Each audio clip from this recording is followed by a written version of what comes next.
एक ज़माना था जब केवल 10 रुपए में टॉफ़ी का पूरा पैकेट मिल जाता था और आज ढंग से एक चाय या चिप्स का पैकेट लेने जाओ तो 10 रुपए भी कम पड़ जाते हैं। हम सब बोलते हैं यार हर चीज़ कितनी महंगी हो गई है, लेकिन क्या आपने कभी सोचा है कि चीज़ें महंगी क्यों होती हैं? क्या दुकानदार लालच में दाम बढ़ाते हैं या सरकार की गलती है, या फिर सच ये है कि चीज़ें महंगी नहीं हो रही हैं बल्कि आपके हाथ में जो पैसा है उसकी वैल्यू कम हो रही है? तो आज की इस वीडियो में हम इसी चीज़ को डिकोड करने वाले हैं, जिससे आप समझ पाएंगे कि इन्फ्लेशन का असली गेम क्या होता है, इससे क्या फ़ायदा होता है और सबसे ज़रूरी आप अपनी मेहनत से कमाए हुए पैसे को इससे कैसे बचा सकते हो। सबसे पहले समझते हैं इन्फ्लेशन को। मान लीजिए आपके पास 100 रुपए हैं और मार्केट में 10 ब्रेड के पैकेट हैं। हर पैकेट की कीमत है 10 रुपए। अगर कल मार्केट में अचानक सभी के पास एक्स्ट्रा पैसे आ जाएं लेकिन ब्रेड सिर्फ 10 ही रहें तो क्या होगा? लोग बोलेंगे मुझे दो, मैं 15 रुपए दूंगा। दूसरा बोलेगा मुझे दो, मैं 20 दूंगा।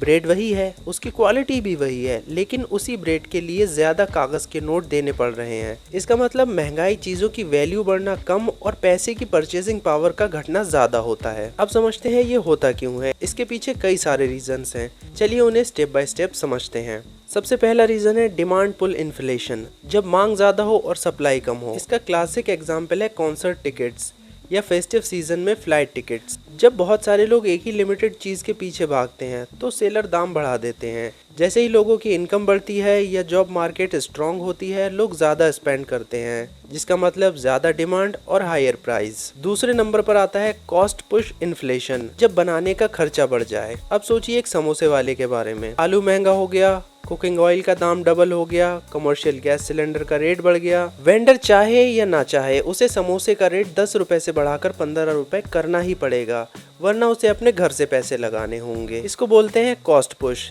जब रॉ मटेरियल, ट्रांसपोर्ट या वेजेस बढ़ते हैं तो फाइनल प्रोडक्ट ऑटोमेटिकली महंगा हो जाता है। और इसका सबसे बड़ा विलन है क्रूड ऑयल यानी कच्चा तेल। दुनिया की हर चीज ट्रक, ट्रेन या शिप से ट्रैवल करती है। अगर पेट्रोल या डीजल महंगा हुआ तो दुकान तक आने वाली गोभी, फोन और सीमेंट, हर एक चीज का ट्रांसपोर्ट कॉस्ट बढ़ेगा और नतीजा ये निकलेगा कि चीजों का प्राइस बढ़ेगा। तीसरा है मनी प्रिंटिंग, सरकार और सेंट्रल बैंक्स का रोल। कभी सोचा है कि सरकार ढेर सारे नोट छाप कर सबको अमीर क्यों नहीं बना देती है? क्योंकि अगर इकोनॉमी में एक्चुअल गुड्स बढ़ाए बिना सिर्फ नोट प्रिंट कर दिए जाएं तो सिर्फ जीरो बढ़ेगा, वेल्थ नहीं। इसका लाइव एग्जांपल हमने 2020 और 21 के पेंडेमिक में देखा था। दुनिया भर के सेंट्रल बैंक्स ने ट्रिलियंस ऑफ डॉलर प्रिंट करके सिस्टम में डाले ताकि इकोनॉमी क्रैश ना हो, पर उसका असर क्या हुआ? 2022 और 24 में रिकॉर्ड ब्रेकिंग ग्लोबल इन्फ्लेशन देखने को मिला। अगला पॉइंट है ग्लोबल सप्लाई चेन डिसरप्शन। आज हम एक हाइपर कनेक्टेड दुनिया में रहते हैं। सेमीकंडक्टर चिप बनती है ताइवान में, डिजाइन होता है यूएसए में, असेंबली होती है चाइना या इंडिया में। अगर बीच में कहीं भी वॉर हुई, शिपिंग रूट ब्लॉक हुआ या ट्रेड टैरिफ लग गए, प्रोडक्ट बनाने में डिले होगा और प्राइसिंग आसमान छुएगी। नेक्स्ट पॉइंट है the silent tricks, shrinkflation and greedflation. Companies दाम बढ़ाने के लिए दो हिडन तरीके भी यूज करती हैं जो अक्सर हम नोटिस नहीं करते, जिसमें पहला है श्रिंकफ्लेशन। दाम वही रहेगा 10 रुपए, लेकिन पैकेट का साइज 100 ग्राम से घटाकर 85 ग्राम हो जाएगा। पैकेट उतना ही बड़ा दिखेगा लेकिन हवा ज्यादा भर दी जाएगी, पर कंटेंट कम कर दिया जाएगा। दूसरा है स्किमफ्लेशन। प्रोडक्ट का साइज वही रहेगा लेकिन अंदर के इंग्रेडिएंट्स की क्वालिटी सस्ती कर दी जाएगी, जैसे बटर की जगह पाम ऑयल यूज कर लिया जाएगा। अब आते हैं एक्शनेबल एडवाइस, महंगाई से कैसे बचें। तो क्या इन्फ्लेशन पूरी तरह बुरा है?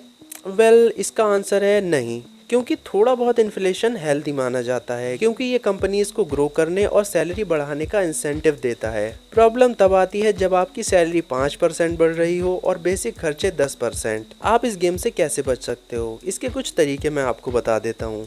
पहली बात तो सेविंग अकाउंट में सारा पैसा मत डालो, क्योंकि वहाँ पे ज्यादा इंटरेस्ट नहीं मिलता है। पैसा उन चीजों में लगाएं जो समय के साथ इन्फ्लेशन को मात दे, जैसे इक्विटीज, रियल एस्टेट या गोल्ड। नेक्स्ट तरीका है अप स्किल योरसेल्फ। आपकी इनकम बढ़ने की स्पीड महंगाई की स्पीड से तेज होनी चाहिए। तो अगली बार जब भी कोई चीज आपको महंगी लगे तो समझ जाइएगा कि ये सिर्फ दुकानदार की मर्जी नहीं है, बल्कि ग्लोबल इकोनॉमिक्स का एक लंबा चेन है।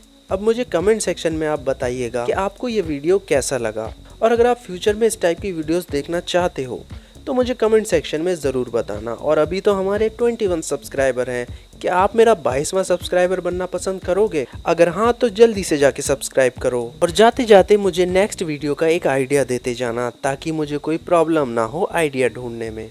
मिलते हैं अगले वीडियो में।